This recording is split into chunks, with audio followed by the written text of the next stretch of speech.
Hello and welcome back to another Canadian Disc Golf production. I am Galen Naidoo Harris in the booth with... I'm Robbie Holden. At the Fow Bow McGow Memorial, round 2, back 9, our final 9 holes of the tournament. We got a bit of a battle here between two teams with impeccable names, the boys and Team Adam and Jeff. I wonder who's on Team Adam and Jeff. Hey, who's to say? Yeah, who knows? It's a real mystery. And once again, if you want some mediocre Instagram content, you can find me at FlickMasterFlex and Robbie at Robbie.Holden.95. Yeah, Robbie.Holden95 if you want mediocre and mediocre-er disc golf content. But this is anything but mediocre. We had a hot battle in the front 9 of this second round. And here we are on hole 10, par 3, 261 feet. And yeah, we got a bunch of trees in the way here, especially at the end of the flight, so we'll see. Looks like we're going to see a forehand to start here, which I think is a great play just on the shape of this hole. Yeah, I like that here from Chris for sure. And I was going to say that our teams have been trading blows. They haven't really been. It's just been shot for shot. Like, there have been very few situations where a team's been able to eke out an advantage over the other. And, you know, I don't know about you, but for me, 9 holes, 3 strokes, that is not comfortable. This is going to be wide open last 9 holes of this tournament here. Yeah, especially in a hot doubles battle like this. I think the boys got like 7 of 9 in the front 9, if I'm remembering correct. 6 of 9 maybe. I think it was 7. And increased their lead by 2 over Adam and Jeff. But like we said, 9 holes in doubles, anything can happen. So looking forward to an exciting finish here. And we've got, this looks fantastic. Yeah, great drive from Jeff there. Beautiful turnover. And especially in the rain, too. You know, we're seeing a little bit of rain coming down. Yep. Wet greens, wet discs, wet hands. Nothing to be taken for granted, and a little bit more score separation in situations like this. That was a close almost throw in there. Let's see that from Dan one more time. Ooh. Just a little off right. Looked like it had the right height. Absolutely. And Chris now has the green light. Looks like he was trying to flare skip something in, which I actually love, but instead just winds up parking it. Yeah. Poor guy. And Jeff connects there, takes the birdie, and I think that's the first time we've seen Adam and Jeff claw a stroke back on the boys in a couple of holes here. So this is what I'm talking about. 2 strokes, 8 holes, anything could happen. Exactly. We get a nice scoring separation to start there, brings us back closer, and takes us into hole 11. What do we got here, Galen? A little 213-foot fun one. Pump it out towards the road there, let it fade back in. Or we're feeling crazy and we're going to go with a forehand real wide. I don't hate that. I'm always looking for forehands, but I do like pumping it out towards the road instead and letting it fade in with the hill. Yeah, it looks like the wind on that throw just didn't really let it get back for the forehand, but helps the hyzer. But let's go there. Unless I'm crazy, looks like Jeff just about parked that one. We'll find out in a minute. Yeah, I think we might be playing to a further left basket. Oh, yes, I believe you're right now that I'm thinking back to round 1. So maybe that makes a little bit more sense for why you'd want to take a forehand there, not a backhand. Yeah, the forehand is definitely a possibility with this basket placement. But yeah, you can see we're playing to this one over here. Little tucked in further left. Ooh. Wow, yeah. Wow, heck of a bid there. Nice run from Adam. Nice run from Jeff. Oh, Chris just leaving it a little bit low. And the pressure is on, Dan. Gotta make this one. And of course he does. Makes it look easy. I think that was his drive too, if I'm not mistaken. So the solo birdie there for Dan. And all of a sudden we're back to a 3-stroke spread. Absolutely. I also didn't want to burn all our movies on one hole. Showing how the scores can change up real quick out here in a doubles battle. You know it. And nice par putt there from Jeff. No shame in making a 12-footer. No, absolutely. 3 shots, 7 to play now, which takes us to hole 12, par 3, 174 feet, a very, very tight tunnel to hit off the tee, and lots of trees to contend with, and rocks on the ground, stumps and stuff like that, little roots that could play with how your disc lands. So just trying to come in nice and soft. Yeah, I like Chris's play there. Just looked real gentle out of the hand. Yeah. Just almost like like a long spin putt more than a full drive. See, Nice looking shot there from Dan too. Skips out into the open. Yeah, it looks like it got in. It skipped out from behind that tree too, in a spot where they won't have to contend with that as much in their putt. Absolutely.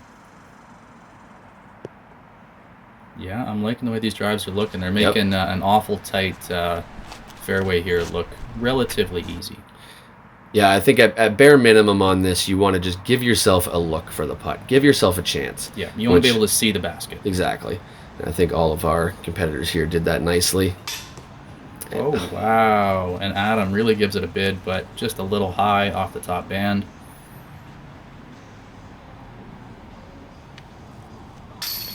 Jeff, though, makes it look easy with that spin putt. Cash money. And we get another look at it here with the plastic playback. Just clean as anything. Yeah, striped. Love to see it. Just a little over the rim, right on the pole. Perfect putt. Coming from far enough, he can take a few steps and then decide to run it in. Yeah. And Chris just a little low, but that putt looked real good out the hand. Nice hyzer putt. Spins right into the Jaynes. And that'll help them maintain their 3-shot lead as we move into hole 13 now. What are we looking at here, Galen? Another one that's got some stuff to contend to here. We got a low ceiling. We got lots of trees. Trees close to the tee pad. Trees close to the basket. Somewhat of a dealer's choice, but I think players are going to lean probably turnover or forehand here. I'd be looking at a low power forehand here, just with that ceiling. I think it's easier to keep a forehand low and push it than it is a backhand. And that is exactly what Chris is thinking. Well, I mean, I don't know exactly what Chris is thinking, but he does the shot I was thinking I would do. And he executes it really well, too. Yeah. Just misses the porta potty and also just misses the basket. Yep. We see another forehand here. Yeah. Yeah, getting it nice and... Oh, looks like that hit the concrete and gets the crazy skip. That's perfect. Yeah, Adam hits like a concrete barbecue block or something there. I don't know what that was. Yeah, I'm not exactly sure what that concrete is. Catches exactly what he needed to skip right into the basket. Yep. And a nice looking shot from Jeff, too. Just got a little hooked up. Looks like Adams must have flared a little further than we thought, but still in a relatively good position, just looking to putt around a tree, unfortunately. Yeah, it's a tough little lean-out shot there. Yeah, it's harder than it looks, especially when you need to hyzer back in and you got that left foot stretched out. It's a tough shot shape. And there it is. Not tough if your name is Adam, though. No, the amount of hyzer he put on that to just have it whip back left. It is just one half of Team Adam and Jeff right there.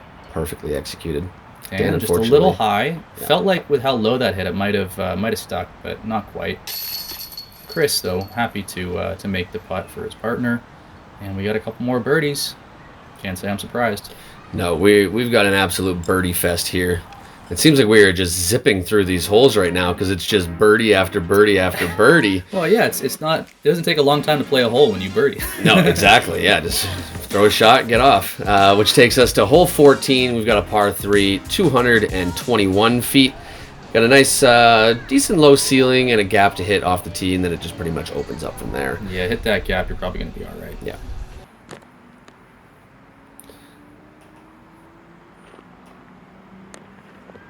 Well, I think Chris was probably trying to get that a little more turned. Yeah, just a little high and wide. Yep. Still looking at it. And as we've seen so far today, when our cards given themselves chances at birdies, they've been connecting. So there's a chance. Yep. And another chance there from Dan. Yeah, Dan steps up and corrects from his partner, gets it up there nice and close to give him another chance at another birdie. Jeff, very nice as well. Just a little short, but yeah, it was once almost again looking at it. Yeah, exactly. Almost perfect if it just had maybe like another foot of height, and that would have been under the basket. Yeah, 100%. Maybe like this one. Ooh, let's go, Jeff. Welcome to Jurassic Park. Sorry, let's go, Adam. Whoever you are, I'm excited for you. Don't need to have a name when you can shoot like that. Yeah, that's Jurassic Park. The gates are open. Yep. And is that the? Do you hear that, Robbie? Is that the sound of the door creaking open? There it is.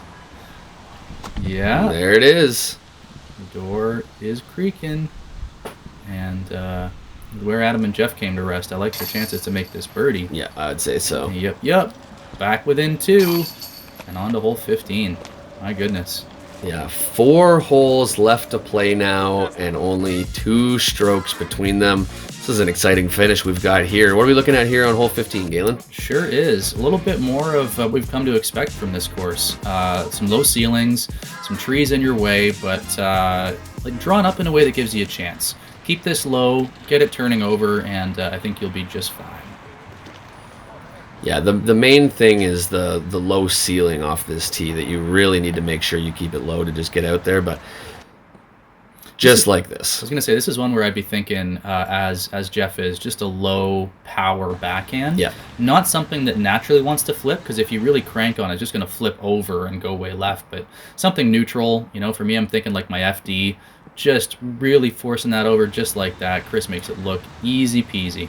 Yeah, we get the lovely plastic playback here on this shot, and just perfect little bit of turnover with a nice stable disc coming back, and I mean, hits the tuft of grass right underneath the basket. Yeah, I feel pretty confident that they're not going to lose a stroke this hole. Yeah, I think that's pretty safe to say.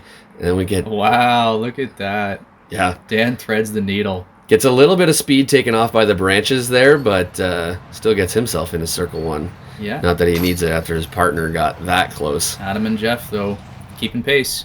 Yep. Not going to let Chris and Dan get one back on them. No. You know when you see your opponents get up there and put it nice and close, you've got to capitalize and keep the lead at what it is. You can't let them take any more. And you need that killer instinct. Exactly, especially at this point in the event, because we are now down to our final 3 holes. Starting with hole 16, we've got a par 3, 212 feet.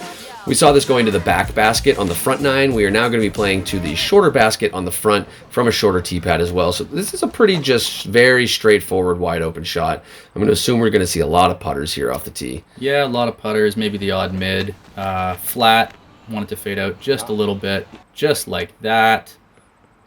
Cash money. 2 fantastic throws there. Yeah, enough said. And now Chris and Dan looking to keep pace. Looking drawn up really nice there too. Yep, sure is. 3 drives sitting in just a line on the side of the hill right now. You know, I'm starting to wonder if somebody's going to have to ace to take a stroke. They honestly might. Might have to be. And this is looking like it's going to come up right in that same grouping. I mean, those are 4 of the closest tee shots together you're going to see. Absolutely. And very close to the basket too. You can put yeah. 4 discs close together anywhere. Whoa, a little bit of a misfire there from Adam. Maybe some nerves there as we're into the final 3 holes. And high shot from Jeff too. That's not the dagger. That's a bit of a dagger though on hole 16 to give a stroke back there when you're right neck and neck.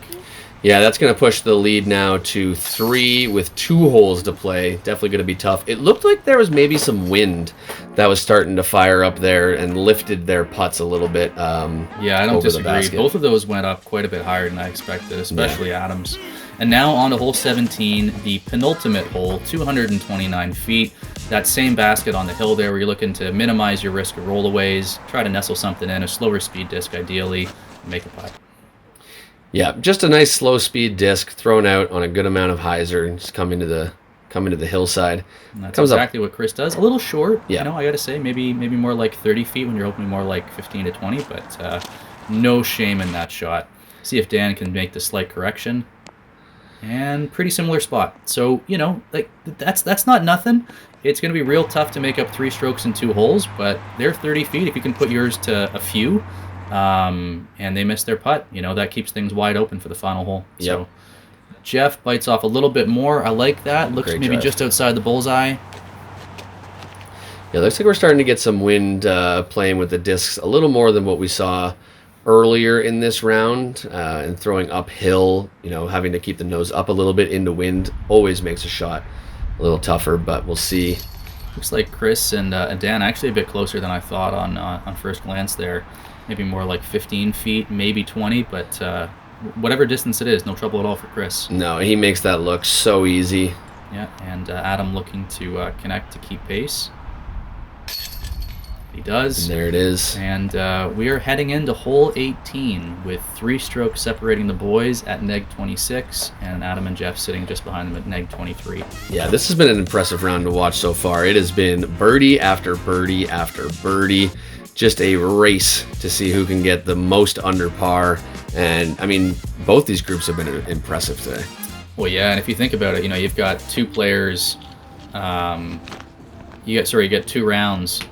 You've got 72 birdie opportunities, and we've seen 49 here. That is incredible. Crazy. But that takes us here to the final hole, hole 18. As you can see from this plastic playback here, just kind of looking to, if you're throwing the backhand, you're just going to look to get a little gentle turn on it and just slowly fade over to the right as it makes its way over to the basket. Yeah, this would be a Pathfinder or Praxis for me. Yeah. 203, yes, be Praxis. Just a little bit of torque on that disc, force it over just a tad. I like this play too, though. The wide forehand, let the disc do some work for you and skip back in. Unfortunately, just a little bit low there from Adam. Jeff with the more traditional line, I think, but takes it a little bit wide. So, I gotta say, call me crazy. That might have sealed the deal, my friend. Yeah, 3 strokes, and one of them's gonna be a tap in, and yeah, that's gonna be an exclamation point we're going to see very shortly on a clinic that the boys have put on. Oh, there we go. But not before Jeff puts an exclamation point of his own. Nice putt. Yeah, that is a great putt to end it there. But with another birdie, that's going to do it. The boys at minus 27. Wow. Take the 3-shot win there over our group. I think we'll see a leaderboard come up with all the teams here, but what a performance, man. 27 out of 36 birdies. Yeah. For 2 rounds of golf. That is highly impressive. Absolutely. And that was really entertaining to watch. Oh, yeah. And not just like a boring 27 birdies. Like, we had some intrigue, we had some ace runs. Yep. That was a lot of fun. Some big putts as well. So, yeah, we can see it there. Chris and Dan at neg 27, Jeff and Adam, neg 24. And it looks like we had 3 other groups there as well. And a real consistent tournament, too. I mean, 9 strokes through, from first to last through 2 rounds. That's crazy. Absolutely. And this is not Missed Mando, but you can find us over on the Missed Mando Pod YouTube channel if you want to check out some more of our content once you've watched through everything that Wally's got here on Canadian Disc Golf Productions. We'd love to have you, joined by our friend Sean Galbraith. Thanks for joining us. Robbie, it's been a blast. Absolutely. It's been awesome to be here with you, Galen. Like and subscribe to Canadian Disc Golf Productions, and we'll see you on the next one.